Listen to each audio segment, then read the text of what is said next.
對於好多同學嚟講咧，佢哋想投考公務員咧，都會遇到好多困難。譬如佢哋未必好熟悉中間嘅技能測試啦，或者面試嘅過程究竟會問一啲咩嘅問題。咁所以咧，透過我哋嘅課程咧，可以好有系統咁樣咧，幫佢哋可以喺面試技巧啦，定係喺技能測試啦等等唔同嘅環節咧，都同佢哋有一個訓練，令到佢哋可以咧好有信心咁樣咧接受到呢一個嘅挑戰，可以成功報考到公務員。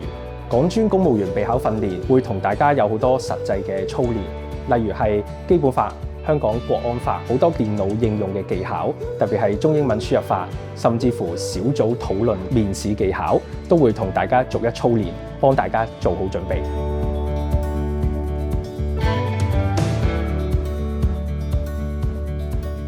而文書能力咧，亦都係關鍵之一嚟嘅喎。喺我哋政府公民寫作呢個課程咧，同學可以學會中英文嘅會議記錄、中英文嘅辯箋格式同埋公函嘅格式，令到同學咧可以筆試裏邊過關，入職嘅時候咧亦都可以應付自如㗎。另外，我哋港專嘅課程咧，亦都有香港政府及公共事務簡介